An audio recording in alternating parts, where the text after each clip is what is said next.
नमस्कार।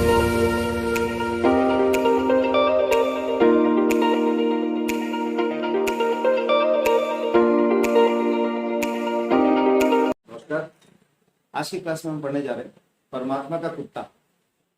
ये कहानी मुकेश राकेश के द्वारा लिखा हुआ है। इस कहानी में आपको 1950, 60, 70 के दशक की कहानी दिखेगी, जिसमें एक वृद्ध व्यक्ति है, यानी कि बूढ़े इंसान, और वो अपनी अर्जी लेके, यानी कि एप्लीकेशन लेके एक बड़े ऑफिस आए हैं, दफ्तर आए, और वो कह रहे हैं कि मेरी इस अर्जी को स्वीकार कर दीजिए।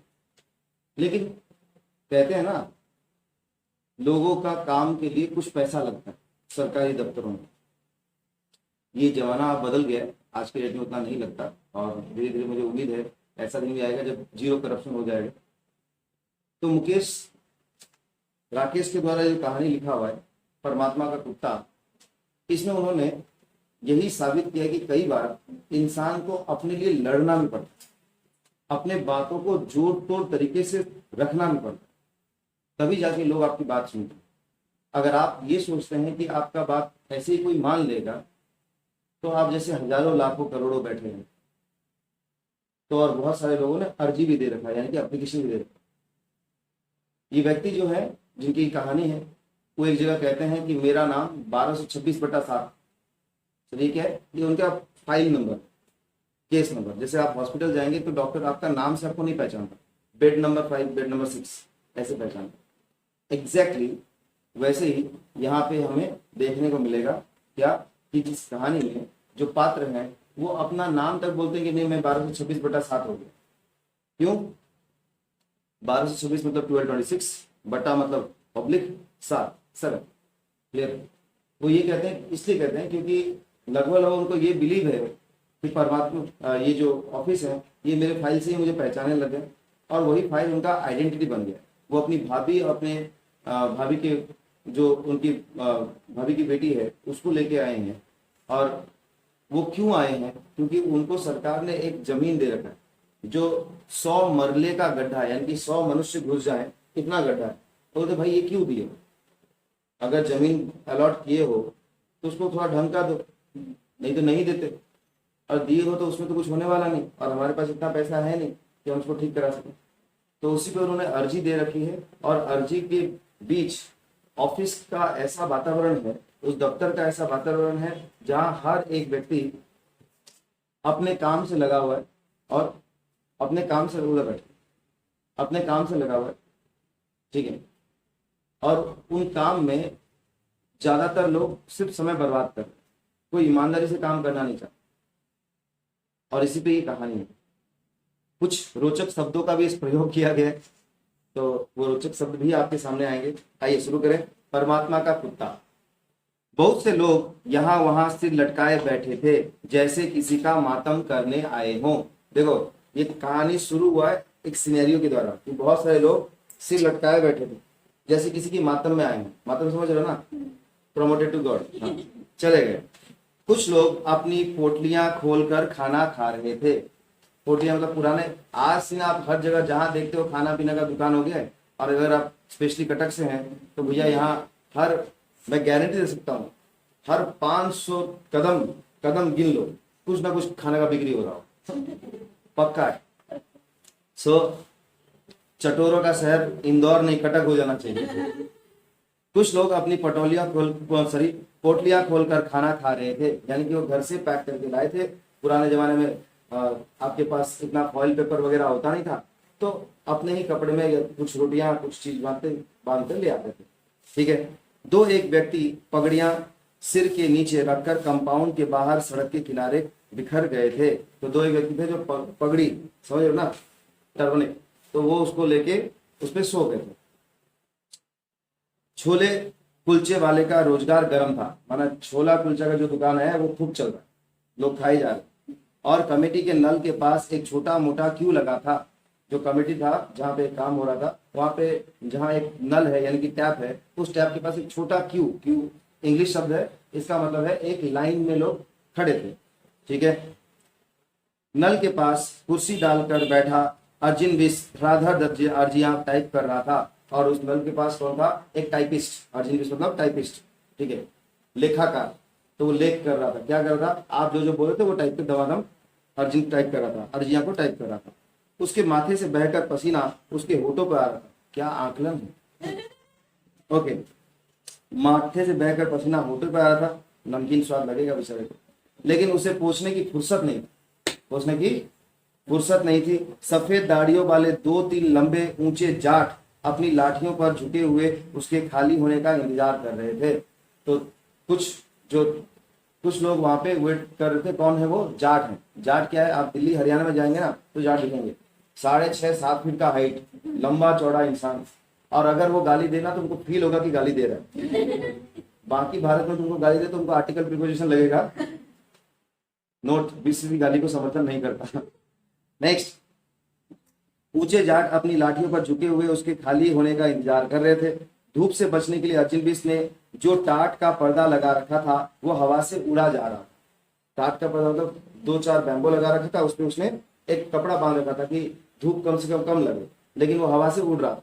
ठीक है, तो ये जाहिर सी बात है कि कहानी जो है, इस कहानी अब तक जहां हमने पढ़ा इससे पता चला गर्मियों का दिन चल रहा है, राइट। तो देखिए, अर्जुन बिष्ट ने जो टाट का पर्दा लगा रखा था वह हवा से उड़ा जा रहा था। थोड़ी दूर मोढ़े पर बैठा उसका लड़का, जो अर्जुन बिष्ट है यानी कि टाइपिस्ट है, उसका लड़का क्या कर रहा है, अंग्रेजी प्राइमर का रट्टा लगा रहा था।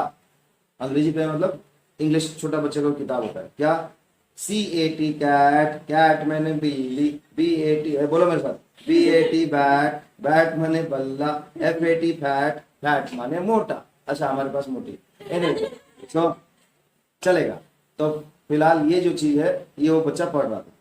सर ये क्या, क्यों, अरे पढ़ रहा है क्यों, देश आगे बढ़ रहा है, मना कर रहा है। देखिए, कमीजों के आधे बटन खोले और बगल में फाइलें दबाए कुछ बाबू एक दूसरे से छेड़खानी करते हुए रजिस्ट्रेशन ब्रांच की से रिकॉर्ड ब्रांच की तरफ जा रहे थे। देखो, सरकारी दफ्तर में ऐसे ही काम होता, ऐसा इन्होंने मुकेश राकेश ने बताया, मैं नहीं बता रहा। हाँ, सरकारी बाबू लोग, मेरा इसमें कोई योगदान नहीं। चलिए, लाल बेल्ट वाला चपरासी आसपास की भीड़ से उदासीन अपने स्टूल पर बैठा मन ही मन कुछ हिसाब कर रहा था। अब लाल बेल्ट वाला चपरासी, सर लाल बेल्ट क्यों? आपने कभी हाईकोर्ट देखा है?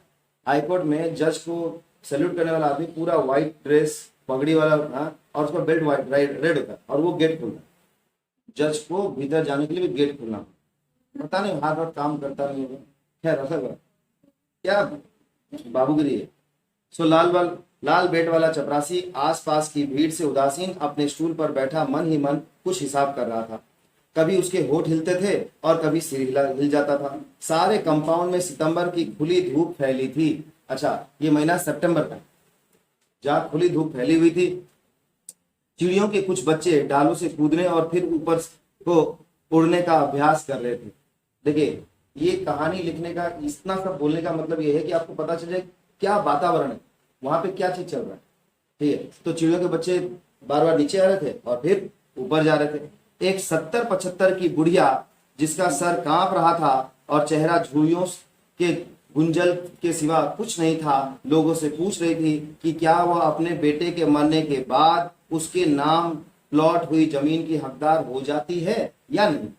एक 70-75 साल की बुढ़िया है जिसके चेहरे पे झुर्रियां हैं और उसका बेटा मर गया और उसको एक जमीन अलॉट किया गया सरकार के द्वारा, और ये बेटे के नाम पे जमीन था, सॉरी माफ कीजिएगा, बेटे के नाम पे जमीन था, और वो पूछ रही है कि क्या ये जमीन का हकदार मैं बन जाती हूँ, मेरा बेटा नहीं है।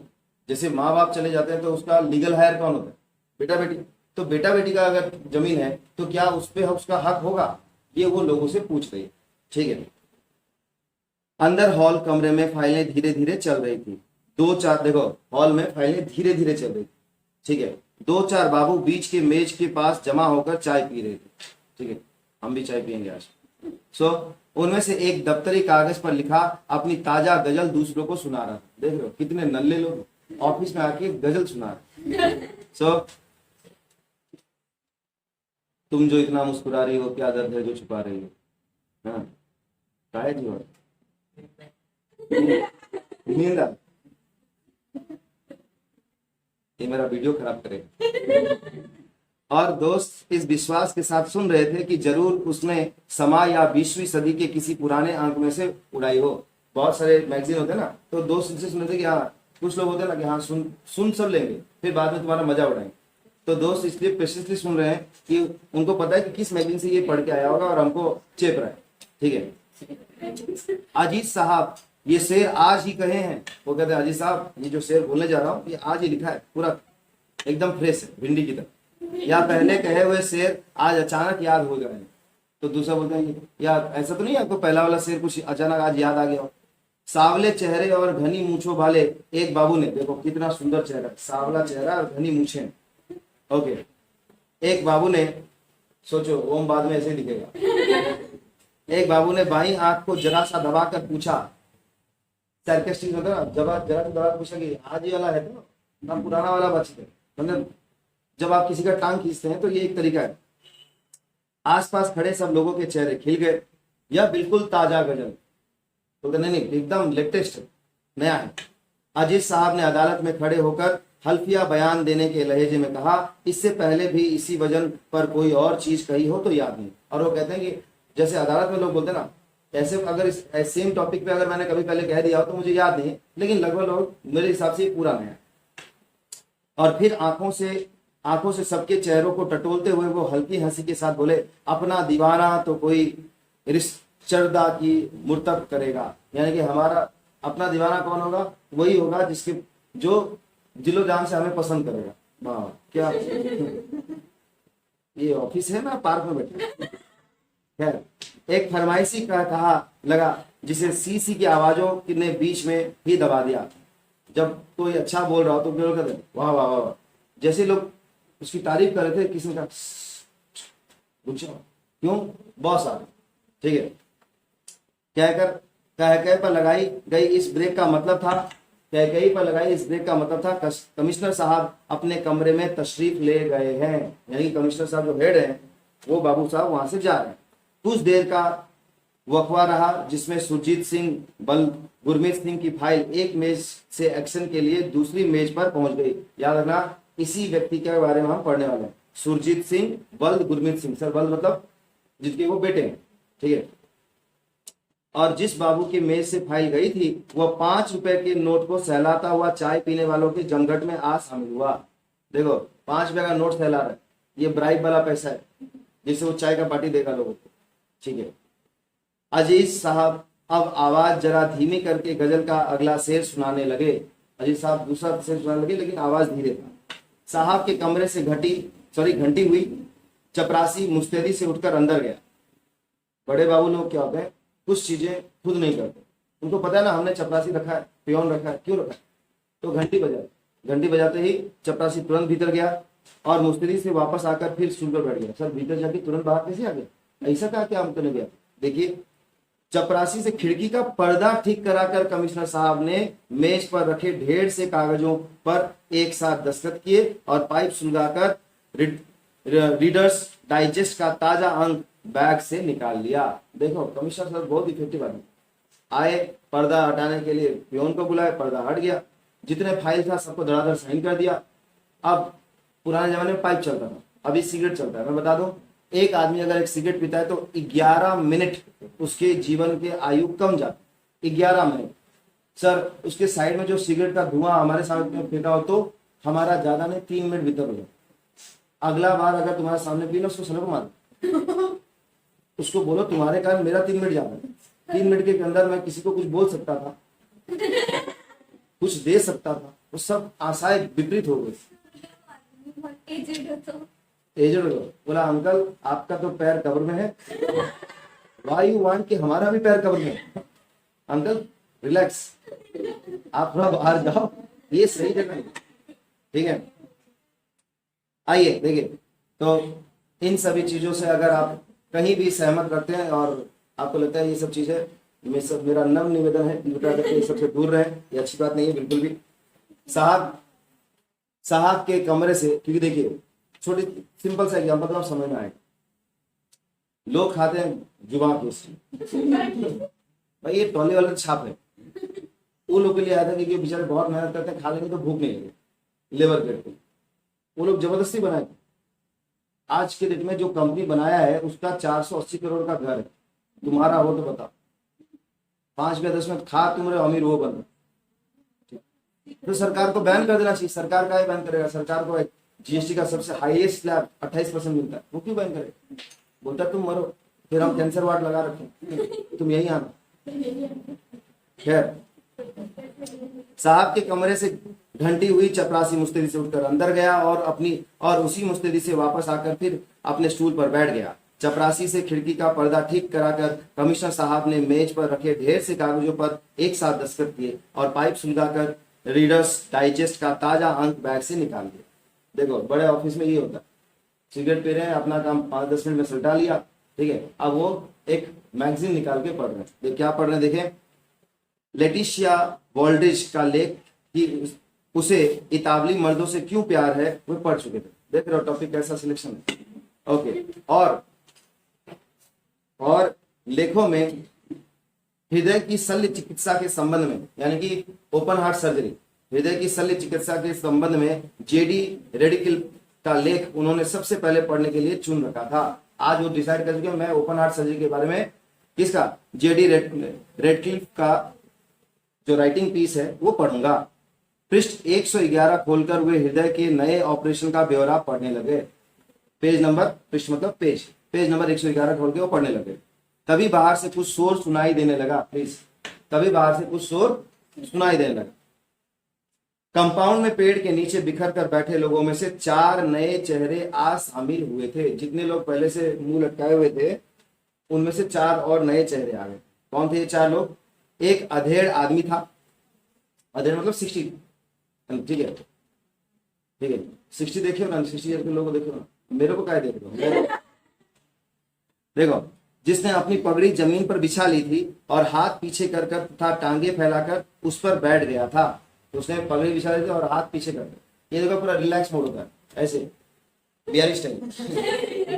खैर, ना देखिएगा, पगड़ी के पीछे की तरफ उससे जरा बड़ी उम्र की एक स्त्री, यानी कि जो आदमी आया था अधेड़ उनका, उससे थोड़ा बड़ा उम्र का एक स्त्री आई थी। एक जवान लड़की बैठी थी और उनके पास खड़ा एक दुबला सा लड़का आसपास की हर चीजों को घूरती नजर से देख रहा था। तो 4 लोग थे। सुरजीत सिंह खुद, ठीक है, उनकी भाभी जो मैंने पहले ही बता दिया आपको, एक लड़की और एक पतला दुबला लड़का, ठीक है, कुपोषित होगा बेचारा। दुबला सा लड़का आसपास की हर चीजों को घूरती नजर से देख रहा था। अधेड़ मर्द की फैली हुई टांगे धीरे धीरे पूरी खुल गई थी। वो जो पैर लपेट के बैठा हुआ था, धीरे धीरे पैर फैला था। भारत है भैया, एक बार सीट मिल गया तो लोग छोड़ देंगे, कुर्सी मिल जाए तो फिर कुर्सी छोड़ देंगे, तो वो ध्यान रखना, ठीक है। आवाज इतनी ऊंची हो गई थी कि कंपाउंड के बाहर से भी बहुत से लोगों का ध्यान उसकी तरफ खिंच गया। वह बोलता हुआ साथ अपने घुटने पर हाथ मार रहा था। सरकार वक्त ले रही है, 10-5 साल में सरकार फैसला करेगी कि अर्जी मंजूर होनी चाहिए या नहीं। सालो, मैं गाली दे रहा हूं, सालो, यमराज भी तो हमारा वक्त गिन रहा है। उधर वह वक्त पूरा होगा और इधर तुमसे पता चलेगा कि हमारी अर्जी मंजूर हो गई। पता चला यमराज बोलेगा असो टाइम हो गया, आइए टाइम समय हो गया, और वो लेके चले जाएंगे, फिर तुम मंजूरी कर लोगे तो फायदा क्या हो? हमने जो एप्लीकेशन दिया उसको जल्दी से करो, ऐसे अधेड़ उम्र के हो चुके हो। चपरासी की टांगे जमीन पर पुख्ता हो गई। चपरासी अलर्ट हो गया था, ये चिल्ला गया और वह सीधा खड़ा हो गया। कंपाउंड में बिखर कर बैठे हुए लेटे हुए लोग अपनी अपनी जगह पर कस गए। कई लोग उस पेड़ के पास आ जमा हुए।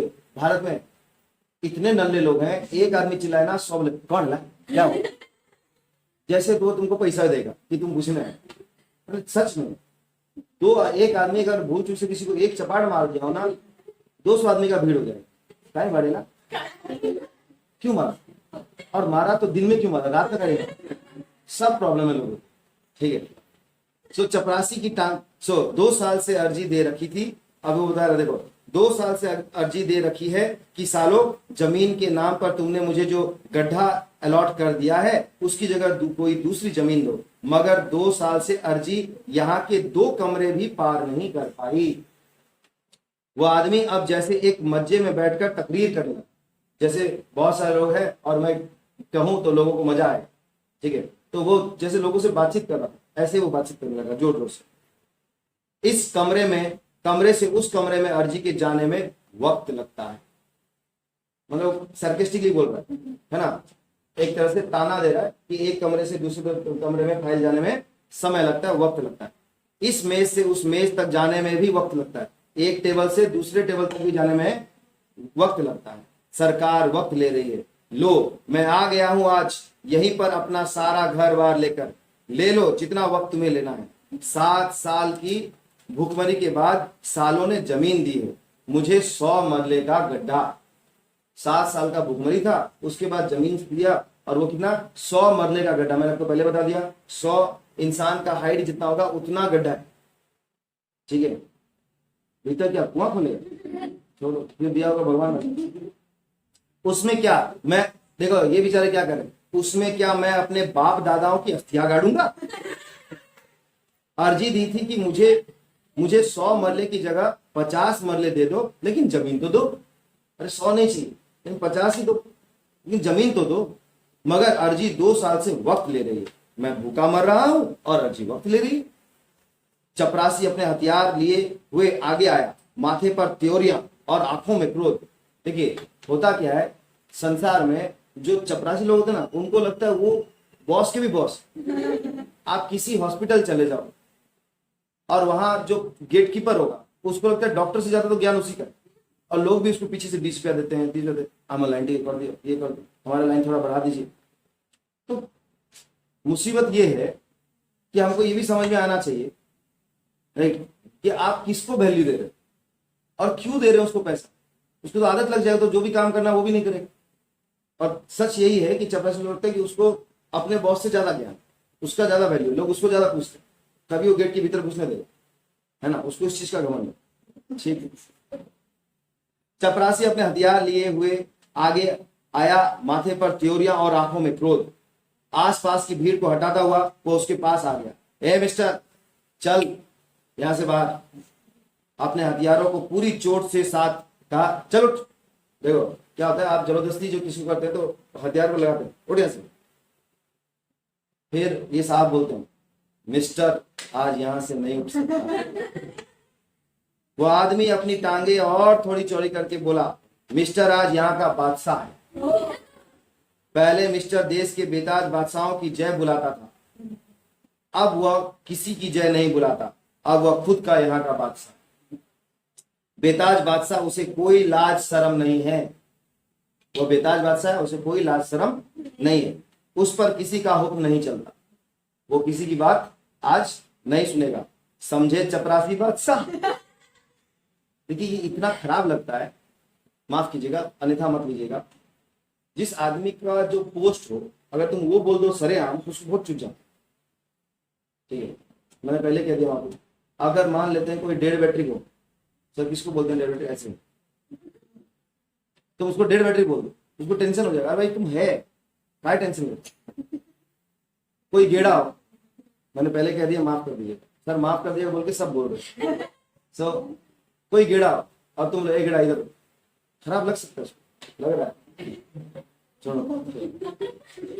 मिस्टर देखिए, समझे चपरासी बादशाह, तो यहाँ चपरासी को बादशाह बोल, चपरासी बादशाह बोलेगा, देखो उसको क्या चिड़ मर अच्छा होगा, है ना। अभी तुझे पता चल जाएगा कि तुझ पर किसकी हुक्म चलता है या नहीं। चपरासी बादशाह और गर्म हुआ, पूरा गुस्से में आ गया वो। अभी पुलिस के सुपुर्द कर दिया जाएगा तो तेरी सारी बादशाही निकल जाएगी। अभी तेरे को पुलिस के हैंडओवर कर देता हूं, सुपुर्द, ठीक है। हाँ हाँ बेताज बादशाह फंसा, तेरी पुलिस मेरी बादशाही निकालेगी। तू बुला पुलिस को, मैं पुलिस के सामने नंगा हो गया। ये वो आदमी बोल रहा है, मैं नहीं, और कहूंगा कि निकालो मेरी बादशाही। हम में से किस की बादशाही निकालोगे पुलिस? ये मेरे साथ 3 बादशाह और हैं, ये मेरे भाई की बेवा है, विधवा, उस भाई की जिसे पाकिस्तान में टांगों से पकड़कर चीर दिया गया था। यह मेरे भाई की लड़की है जो अब ब्याहने लायक हो गई है। इसकी बड़ी कुंवारी बहन आज भी पाकिस्तान में है। आज मैंने इन सब को बादशाही दे दी है। तू ले जाकर अपनी पुलिस की आकर इन सब की बादशाही निकाल दे। कुत्ता साला। नहीं, मैं फील के साथ गाली नहीं दे रहा हूं, अगर आपको लगेगा, बस बता रहा हूं, किताब में दिखा तो सर सुबह 6 बजे की कक्षा में आप राम राम करना चाहिए, अब ये कुत्ता करो।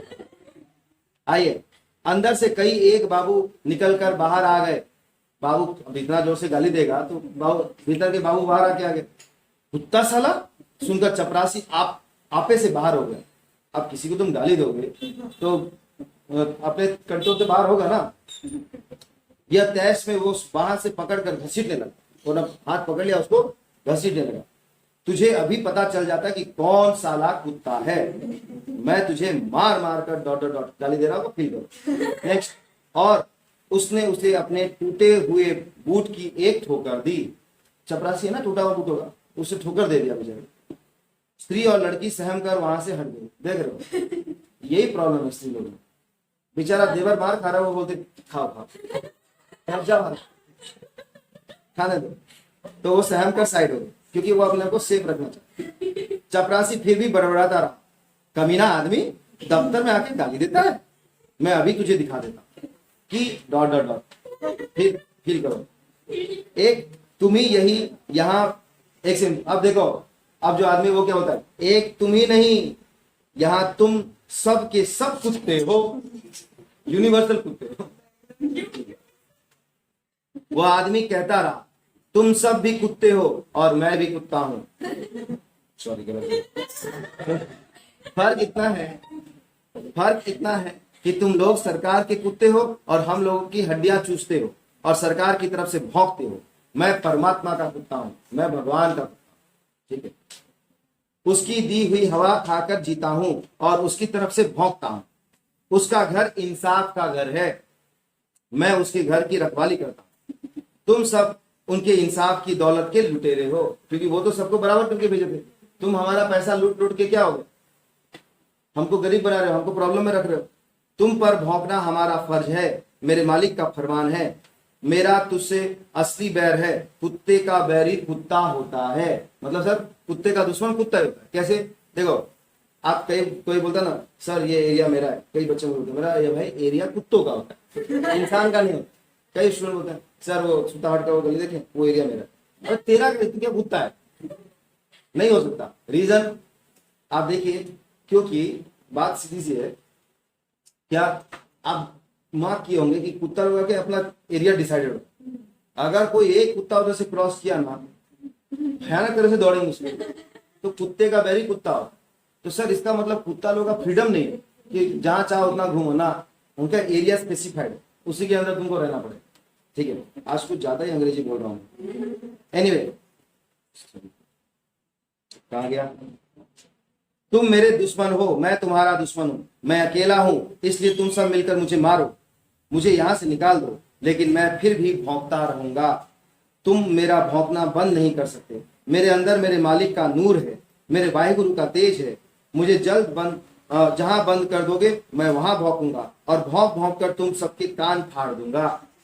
साले आदमी के कुत्ते, झूठी हड्डी पर मरने वाले कुत्ते, दम हिला हिला कर जीने वाले कुत्ते। बहुत कुत्ता बोला भाई। खैर बाबा जी देखिए, वहां कोई भद्र आदमी क्या बोलते हैं, बाबा जी बस करो। एक बाबू हाथ जोड़कर बोला हम लोगों पर रहम खाओ, आप अपनी ये संत वाणी बंद करो। ये जो संत वाणी है इतना बढ़िया बढ़िया सब बोल रहे हैं। बताओ तुम्हारा नाम क्या है, तुम्हारा केस क्या, बताइए आपका नाम क्या और केस क्या। मेरा नाम 1226/7। मैंने पहले ही कह दिया फाइल का नाम 1226/7। मेरा नाम 1226/7, मेरे बाप का दिया हुआ नाम खा लिया कुत्तों ने। अब यही नाम है जो तुम्हारे दफ्तर का दिया हुआ है। मैं 1226/7 हूं, मेरा और कोई नाम नहीं है। मेरा यह नाम याद कर लो, अपनी डायरी में लिख लो, वाहिगुरु का कुत्ता 1226/7। बाबा जी आज जाओ, कल या परसों आ जाना। तुम्हारी अर्जी की कार्रवाई तकरीबन पूरी हो चुकी, आपकी अर्जी लगभग हो गया, और मैं खुद ही तकरीबन पूरा हो चुका भाई। लगभग मेरा भी एज हो गया, कब चला जाऊं। अब देखना यह है कि पहले कार्रवाई पूरी होती है या पहले मैं पूरा हो जाता हूं। एक तरफ सरकार का हुनर है और दूसरी तरफ परमात्मा का हुनर है। कौन जल्दी काम कर लेता है, मुझे सलटाएगा ना तुम। तुम्हारा तकरीबन अभी दफ्तर में ही रहेगा और मेरा तकरीबन कफन में पहुंच जाएगा। सालों ने सारी पढ़ाई खर्च करके दो लफ्ज इजाद किए, शायद और तकरीबन। लगभग लगभग तकरीबन का हिंदी वर्ड है, लगभग तकरीबन उर्दू शब्द है। शायद आपके कागज ऊपर चले गए हैं, तकरीबन तकरीबन कार्रवाई पूरी हो चुकी। शायद से निकालो और तकरीबन में डालो, तकरीबन से निकालो और शायद की गर्क कर दो। तकरीबन 3-4 महीने में तहकीकात होगी, शायद महीने 2 महीने में रिपोर्ट आएगी। देखो बेचारा अपना फ्रस्ट्रेशन दिखा कि ये सब सुनता हुआ आ रहा है, ठीक है। मैं आज शायद और तकरीबन दोनों को घर छोड़ के आया हूं। मैं यहाँ बैठा हूं और यहीं बैठा रहूंगा। मेरा काम आज होना है तो आज ही होगा और अभी होगा। तुम्हारे शायद और तकरीबन के ग्राहक ये सब खड़े हैं, यह ठगी इनसे करो। बाबू लोग अपनी सद्भावना के प्रभाव से निराश होकर एक एक करके अंदर लौटने लगे। देखिए बाबू लोग क्या कर रहे थे, वेट कर रहे थे कि भाई हमने तो समझाया बेचारे को, ये समझने वाला बात है। कई बार होता है, मेरे बाबूजी कहा करते थे 2 लाइन, एक मूर्ख को 2 रुपया दो, 2 ज्ञान मत दो, तुम समझेगा। दूसरा, किसी को समझाओ, 1 बार नहीं 2 बार नहीं, फिर उसके बाद भी ना समझे ना, तुम अपने आप को समझा लो, इस आदमी को नहीं समझाना। यही 2 रास्ता है जीवन का। अगर आप जबरदस्ती किसी को समझाने की कोशिश करेंगे, आपके साथ जीने का तरीका ठीक नहीं होगा। तो ये याद है कुछ। और दूसरा पहला जो था वो सबसे इंपॉर्टेंट है, मूर्ख को 2 रुपया दो, ज्ञान मत दो। क्यों? वो आपकी बात नहीं समझेगा, वो सिर्फ वही करेगा जो उसके दिमाग में घुसा हुआ, और दिमाग है कहाँ। मूर्ख सिर्फ पढ़ाई से नहीं होता जो अनपढ़ है, अनपढ़ लोगों की वजह से विवेकशील होता है। मूर्ख वो होते हैं जो, कई लोग तो पढ़े लिखे मूर्ख होते हैं, बात समझने के लिए तैयार नहीं, ठीक है। देखिए फिर क्या हुआ, बैठा है बैठा रहने दो, बकता है बकने दो। साला बदमाशी से काम निकालना चाहता है, let him walk himself to that. अंग्रेजी था, इंग्लिश में देखते हैं वो काम कैसे खुद कर लेगा। बाबुओं के साथ चपरासी भी एक सेकंड देखो, बाबू लोग जब गाली देंगे तो चपरासी का भी हुनर है ना। तुम्हारे क्लास में अगर कोई 2-4 बदमाशों का एक गुंडा हो जो खुद गेड़ा हो, या उसके पास ताकत वाकत नहीं हो, लेकिन एक उसका बॉस मारा हो किसी को, वो भी पीछे से बोलेगा मार, क्योंकि उसके पास ताकत वाकत है नहीं, लेकिन उसको लगता है हाँ कुछ तो बोलना चाहिए। तो चपरासी जब देख रहा है कि बाबू लोग गाली दे रहे हैं, तो ये भी बड़बड़ाता हुआ जा रहा है। स्टूल पर लौट गया, मैं साले के दांत तोड़ देता। अब बाबू लोग हाकिम हैं और हाकिमों का कहा मानना पड़ता है, वरना फिर फील करो। अरे बाबा शांति से काम ले, यहाँ मिन्नत चलती है, पैसा चलता है, धौंस नहीं चलती। भीड़ में से कोई उसे समझाने लगा, ठीक है। हमारे देश में ज्ञान चंदों का अभाव ही नहीं, हर एक आदमी दूसरे को ज्ञान देता, ठीक है, क्योंकि रायचंद है, राय देना फ्री है, इसलिए ज्ञानचंद लोग भरती है। वह आदमी उठकर खड़ा हो गया, मगर परमात्मा का हुक्म हर जगह चलता है। वह अपनी कमीज उतारता हुआ बोला, ले भाई कपड़ा भी खोल लिया, और परमात्मा के हुक्म से आज बेताज बादशाह नंगा होकर कमिश्नर साहब के कमरे में जाए। आज वही नंगी पीठ पर साहब के डंडे खाएगा, आज वह बूटों की ठोकरें खाकर प्राण देगा, लेकिन वह किसी की मिन्नत नहीं करेगा, किसी को पैसा नहीं चढ़ाएगा, किसी की पूजा नहीं करेगा। वह वाहिगुरु की पूजा करता है, और वह इससे पहले कि वह अपने कहे को किए में परिणत करता, 2-1 आदमियों ने बढ़कर तहमत की गांठ पर रखे उसके हाथ को पकड़ लिया। बेताज बादशाह अपना हाथ छुड़ाने के लिए संघर्ष कर रहा। वो बेचारा सब कपड़ा खोल रहा था, दूसरा भाई रुक जा, पब्लिक प्लेस, लेकिन वो बोले कि आज मैं नहीं बस, आज नहीं, आज जो होगा होगा, मार खाऊंगा, जूता खाऊंगा, जो भी होगा, लेकिन आज अपना काम करा के रहूंगा। मुझे जाकर पूछने दो कि क्या महात्मा गांधी ने इसलिए इन्हें आजादी दिलाई थी कि ये आजादी के साथ इस तरह संभोग करें। यह बहुत हाई वर्ड है, अंग्रेजी में रूपांतरण देख लेना गूगल में, ठीक है।